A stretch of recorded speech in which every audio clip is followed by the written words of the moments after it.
Google is taking aim at Apple with the new Pixel 10 Pro and 10 Pro XL with the new PixelSnap feature that mimics MagSafe perfectly and the promise of AI features that Apple has so far failed to deliver. It's a big bet on software, but Google's Pixel design was already a step ahead, and Pixel 10 Pro and 10 Pro XL improve on last year's great look. Our full review is coming, but my hands-on first impression will give you a good idea of how the Pixel has evolved. The Google Pixel 10 Pro and its larger sibling, the Pixel 10 Pro XL, look like fantastic smartphones. Google hasn't messed with the winning formula that made the Pixel 9 Pro my phone of the year choice for 2024. The refinements seem minor but could signal a sea changes in Google's fight against Apple and its friendly competition with Android rival Samsung.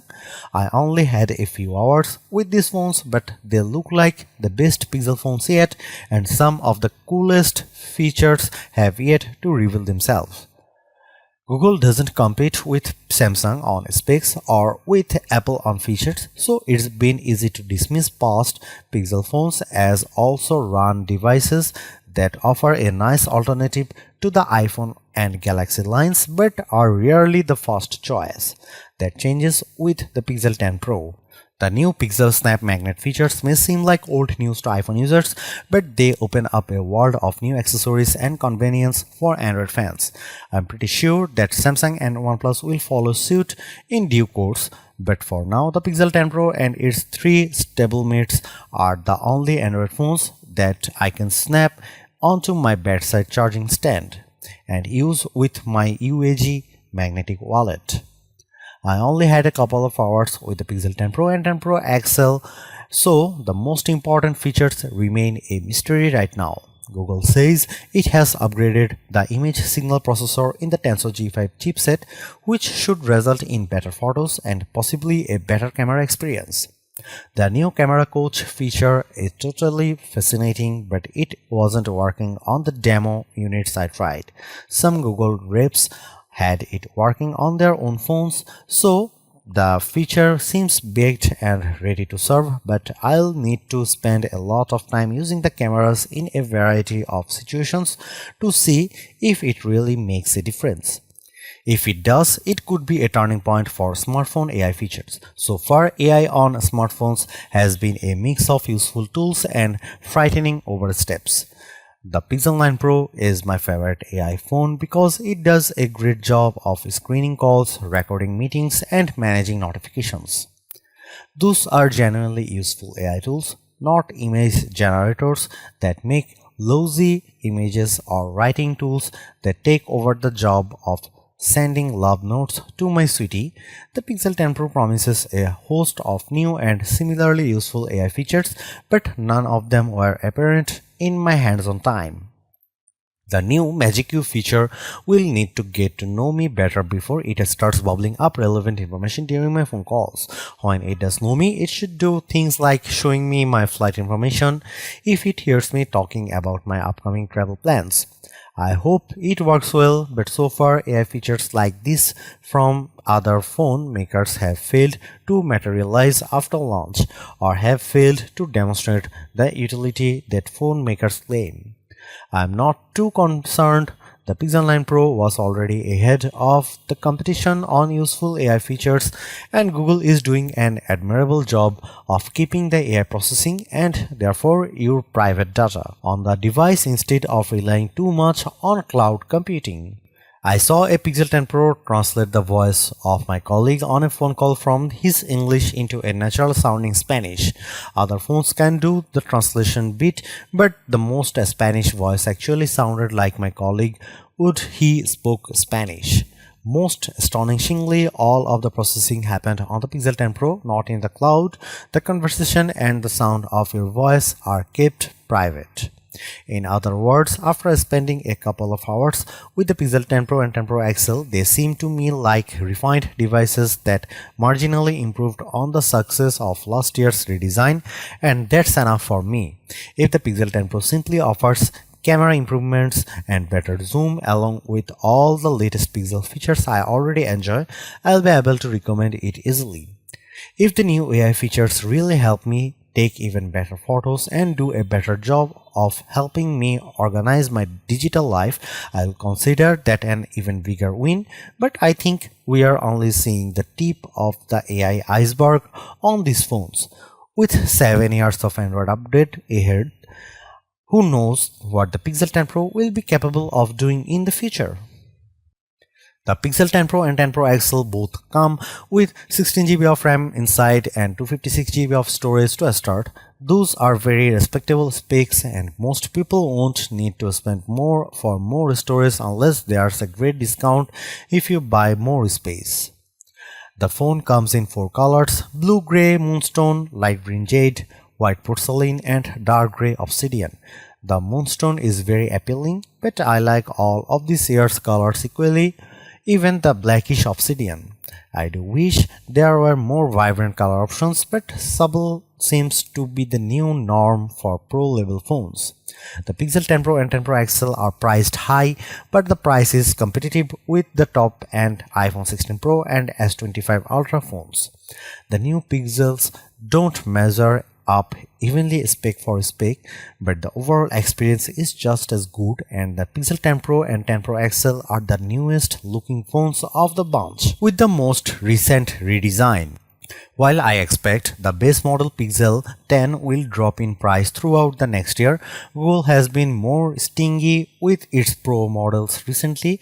Last year's Pixel 9 Pro saw regular discounts at $150 in the US, but rarely dropped further than that, and discounts were less common on this phone than on the base model. The price is pretty good though, so if you want a Pixel 10 Pro, buy it now. There probably won't be a huge deal coming that makes you regret buying early. The Pixel 10 Pro launches with 256GB of storage on the cheapest model, a step up from last year, and the same storage and 16GB of RAM inside both the Pixel 10 Pro and 10 Pro XL. The specs are nearly identical across the two phones, but the differences are significant enough to consider before you buy. The Pixel 10 Pro XL has a larger display, of course, and that means a larger battery inside as well. It uses a big 5200 mAh cell compared to the 4870 mAh battery in the Pixel 10 Pro. I'll need to test these phones thoroughly before I can tell you if the larger battery makes a big difference. The Pixel 10 Pro XL is also the only Pixel 10 phone that can charge wirelessly up to 25 watt, which is the full potential of today's QI2 wireless standard. The Pixel 10 series is the first phone family with QI2 certification, including the magnets that make PixelSnap features possible, but other two phones charge at 15 watt, not the full 25 watt speed. Otherwise, both of these phones pack the Google Tensor G5 processor inside, which has a new and improved image signal processor that should improve image quality and help you take better pics. Both phones have the same 50 megapixel main camera and two 48 megapixel sensors behind the ultra-wide and 5x lenses, as well as the same 42 megapixel selfie camera up front. The Pixel 10 Pro and 10 Pro XL look nearly identical to last year's Pixel 9 Pro and 9 Pro XL, and that's a good thing. The iPhone and Galaxy lines have been stagnant for years, using the same basic design, while Google made a significant improvement to its Pixel design last year.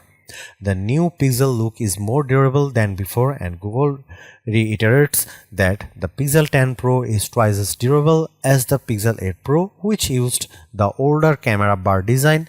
The PixelSnap magnets inside haven't added any bulk of the latest phones either, so the devices are just as thin as last year's models. For better and worse, the Pixel 10 Pro looks almost identical to the base model Pixel 10 as well. You would need an expert guide to tell them apart. The Pixel 10 Pro uses a matte finish on the back and glossy sides, while the Pixel 10 flips that script and uses a glossy back with matte side rail. The easiest difference to spot is the temperature sensor on the Pixel 10 Pro and 10 Pro XL, which somehow still exists even though it's one of the more useless hardware additions I have seen in recent years. For color choices, I liked the moonstone quite a bit, but it was admittedly drab. The green jade might be my favorite color, but the black and white options are also very appealing, with that nice matte finish making them look more professional. Google doesn't brag enough about its Super HD displays on the Pixel Pro phones, and the Pixel 10 Pro and 10 Pro XL models were incredibly bright and colorful in the time I spent testing them. Seriously, Google's Pixel displays are quietly the best screens on any smartphone, even better than Samsung's.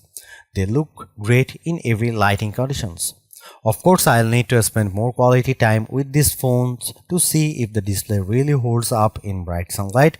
Google claims these phones can reach 3300 nits of peak brightness, but I'll have our lab test confirm these claims before I give Google the credit. I'm also curious to see how the PixelSnap feature makes the Pixel 10 Pro into a bedside clock. I use the standby feature on my iPhone 16 Pro Max every night, and I intend to use the Pixel 10 Pro XL as my new alarm clock. I hope it provides a better experience than iOS. As I only spent a couple of hours with the Pixel 10 Pro and 10 Pro XL, battery life remains a question mark, but I'm hoping that it will be easier for most folks to keep these phones topped up and charged throughout the day. Having PixelSnap accessories that work with MagSafe charging will be very convenient. The batteries in both the Pixel 10 Pro and 10 Pro XL are bigger than last year's models, even though the phones now have magnets inside the PixelSnap. That's an impressive design achievement. Sadly, the Pixel 10 Pro doesn't take full advantage of the new QI2 wireless charging standard. The Pixel 10 Pro XL can charge up to 25 watt on a wireless QI2 certified charger, while the Pixel 10 Pro can only charge wirelessly up to 15 watt, so it won't charge faster than previous Pixel phones, but it will still have the convenience of magnets. The final say on battery life will come after our lab tests these phones with our proprietary battery rundown test. The recent crop of Android phones with the Qualcomm Snapdragon 8 Elite processor inside have shown remarkable gains in battery life, so I'm hoping that Google has learned some tricks to improve the Pixel 10 Pro's batteries as well.